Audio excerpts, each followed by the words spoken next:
iPhone 15 versus iPhone 15 Pro, which to buy? So these are the two latest and greatest iPhones, with the iPhone 15 Pro being pushed back in certain areas, and depending on where you buy it, people are still waiting for their 15 Pro. The 15 more widely available, and I have the green colorway, and then we have the blue titanium over here. In this video, I'm going to help you decide very clearly which is going to be the one you want to buy here. And by the end of this video, I hope this helps you decide which is going to be the better pick for you. Okay, so let's begin with the body and the build. So first thing you're going to notice right away about both of these is that they both feel nearly the same here. And the thing is they have the same power button, same location. They both have USB-C. They both have the same amount of, precisionally cut holes down here, Torx screws. The bottoms look the same. If you go over to the left side, you'll see we do have the volume rockers in the same location. Big difference right there, though, is action button versus the silent switch. So the all-new action button is customizable. You can change it, with Apple shortcuts as well as camera. You'll see right here, though, silent switch is classic. It remains there on the 15. So if you don't want that action button, you don't want the 15. Also, if you look closely, the camera's slightly thicker on the iPhone 15 Pro. At the top, pretty much the same. And the main difference here is basically titanium and aluminum. That's about it. Also, a lot of people have been talking about how they don't really like this, 15 being kind of white in basically every color but the black. It does have more of a whitish look to each color. So they're like a pastel lighter color. Some people might like that, some people might not. But the iPhone 15 gets a nice upgrade to this matte textured back, which feels almost like a Pro iPhone of a couple years ago. And of course, we retain that here with the 15 Pro. Now, if I'm just being very clear with you, I think the 15 is the better upgrade this year. I mean, it feels like there's more upgrades. It feels more premium than the 14, whereas the 15 Pro just feels like a lighter 14 Pro. So, body and build, you can't lose either way, but I don't feel like you're paying the extra money. You're getting much more premium feel coming from the 15 to the 15 Pro this year. It just doesn't feel that much bigger in the area of premium, in my opinion. That's just what I've experienced. And so I think dollar for dollar with the dynamic island coming to the iPhone 15 versus the iPhone 15 Pro, I just feel like you are getting a better value this year for spending less money with the 15 versus the 15 Pro. The only people that are really not going to be able to even fathom this are people that can't deal with 60 hertz. And there's a few of them, especially tech fans.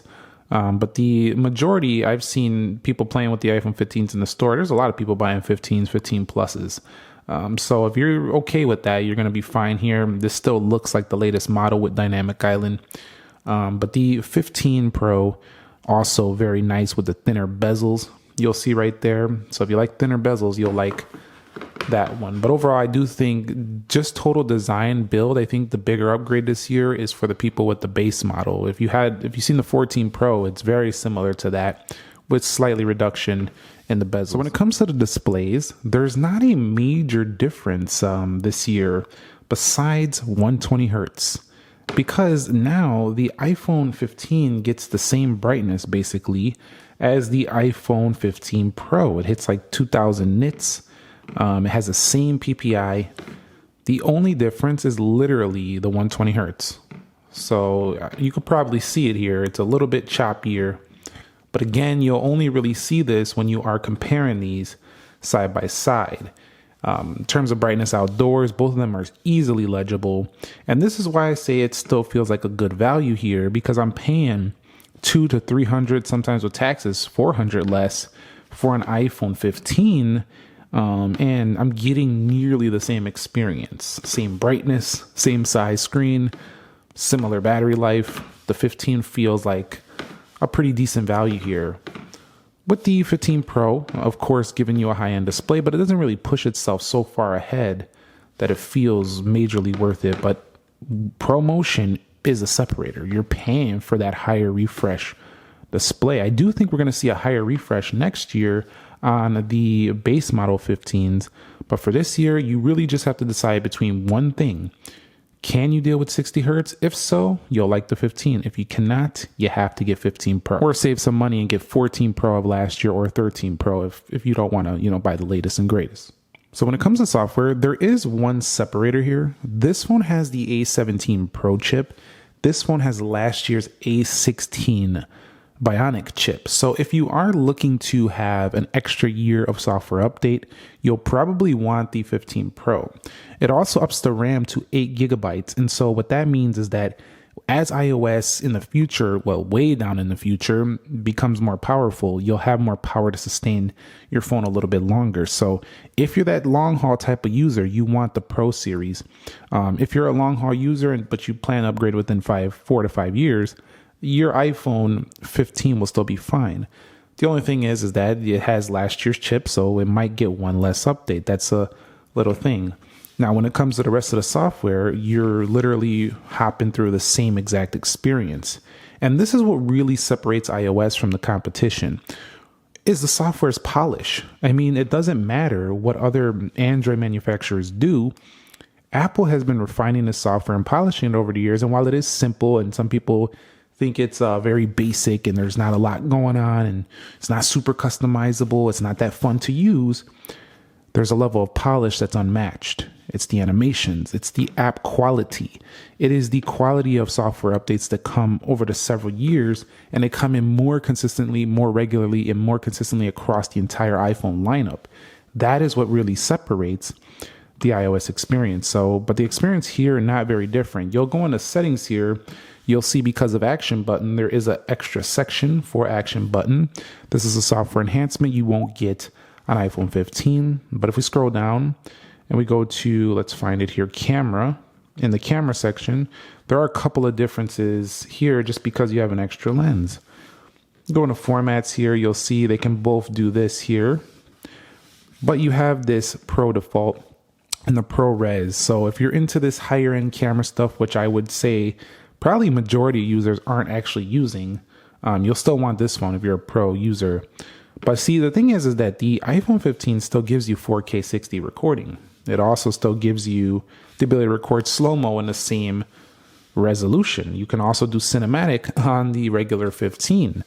So to me, you could still do Pro-like features even on the 15's camera, just like the iPhone 15 Pros.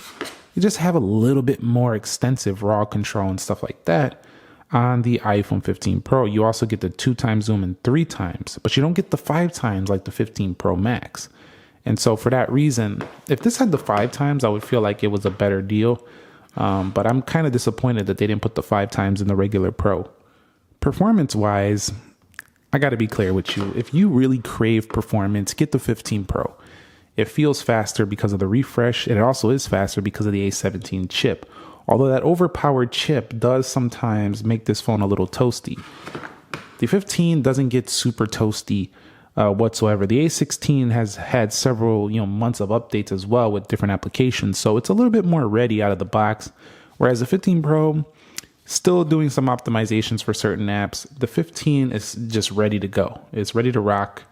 It has the same CPU as the iPhone 14 Pro and Pro Max, which means that the phone has had several months of refinements with the chip set. So this phone, I think, is a little bit more steady out the box, whereas this one might have a couple slight more bugs here and there.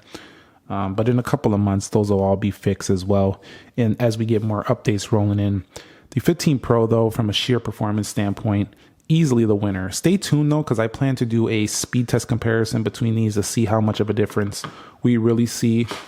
But really, it just comes down to that smooth animation on the iPhone 15 Pro. Now, which one to choose or which one to buy when it comes to battery? Now, it's stated that the iPhone 15 does have less battery life on their website, 20 hours versus 23 on the right.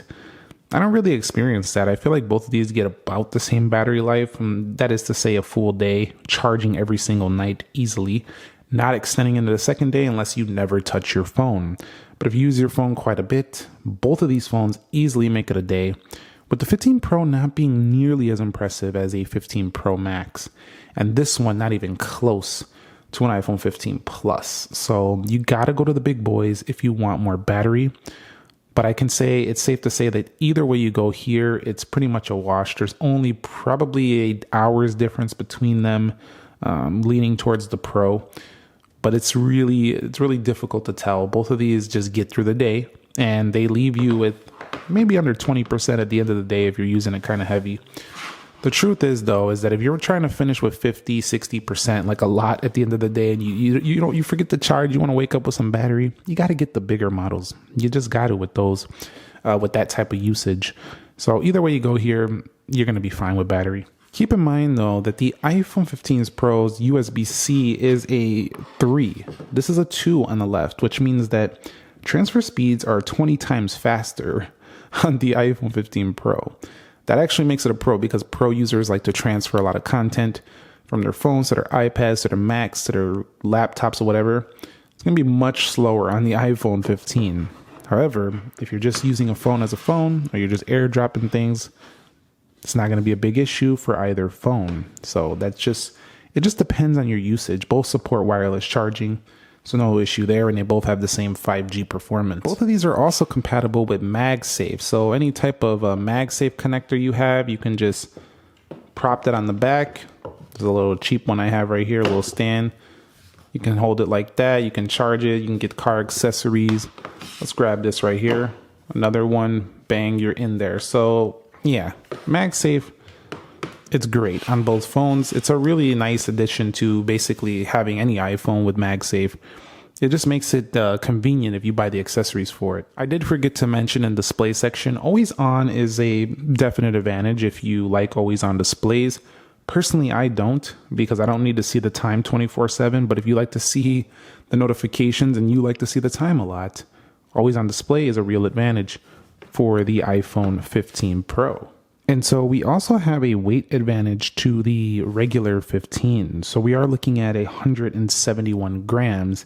That is down 16 grams from 15 Pro, which is quite noticeable. The iPhone 15, even with a case, is probably around the weight of an iPhone 15 Pro. And while the 15 Pro is massively lighter than the iPhone 14 Pro, it's very comfortable. The 15 is the most comfortable iPhone you could hold this year. So from a weight standpoint, you're going to want the iPhone 15 for sure. Okay, so let's talk about the cameras. We have dual 12 megapixel well, actually, it's a 48 megapixel plus a 12 megapixel now on the 15. So a big upgrade. You get that 48. Now over here, you get the 48 plus two 12 megapixels on here. Let's go ahead and hop over into the cameras. We showed them a little bit earlier. We showed some of the settings here. But the main difference here is you got the macro mode. You got the 2x zoom and the 3x zoom here. Over here, you get the 2x zoom, which is awesome for the 15, which allows you to crop in on the main sensor. You can also go 10x zoom here, which is a big update from prior iPhones. And you can go 15. The iPhone 15 Pro just doesn't feel like a massive change with the zoom, which I don't like because the 15 Pro Max has 25x zoom. So that's the real upgrade there, the 15 Pro Max if you want the long zoom. You still get excellent cameras on both, but you have cinematic video. You have really high quality video on both. You have portrait modes that are automatic on the selfie cameras as well on both. And so the real differences just come down to if you're going to play around with those pro features and if you need that slight bit of extra reach. If you don't, the 15 is the much better deal because it's cheaper and it gives you top tier level cameras. If you need those extra pro features, go with the 15 Pro. They'll be totally worth it. But I find that if you're going to splurge on a Pro, you might want to get the Pro Max because you're going to get longer zoom, bigger viewfinder, and again, 25 times digital zoom. So, I mean, why not just go with the Pro Max? It's lighter than before Maxes, and it gives you much more zoom.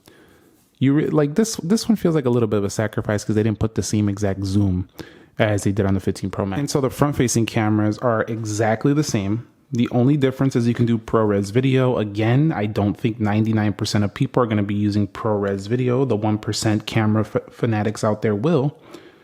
Results, though, don't look very different. They look like the same exact camera on both phones. So it's essentially the same selfie camera on either. You're going to get nearly the same exact results. And both have emergency SOS, crash detection, Face ID. I mean, they got the works. And over here on the left, Bluetooth, 5.3, Bluetooth 5.3 over here, Wi-Fi 6 on here. This does get Wi-Fi 6E. There's just not too much that really is different with the 15 Pro that justify it, unless you just want that premium titanium, unless you just want that 120 hertz and those pro level camera features. Those are the three main hitters right there, and always on display. It's just I wish the iPhone 15 had a 120 hertz or a 90 hertz display. That's the only real thing holding it back, but you got to really care about that. And from what I've been seeing in the comment section, not everybody does care. And if you want a pink phone, they have that here. So personally, which one to buy really just comes down to most of what we talked about in this video. Whichever things you heard in this video you were leaning more towards, that's more the one I would pick. I'm pretty sure you can tell throughout this video I was leaning more on a 15, a little bit more, and that's just because I feel like the upgrades for the people coming from the base models are larger this year for the 15 than they are for people coming from like a 13 Pro or a 14 Pro to the 15 Pro. Now, if you have an 11 Pro or a 12 Pro, this is a major jump for you. So do consider that change.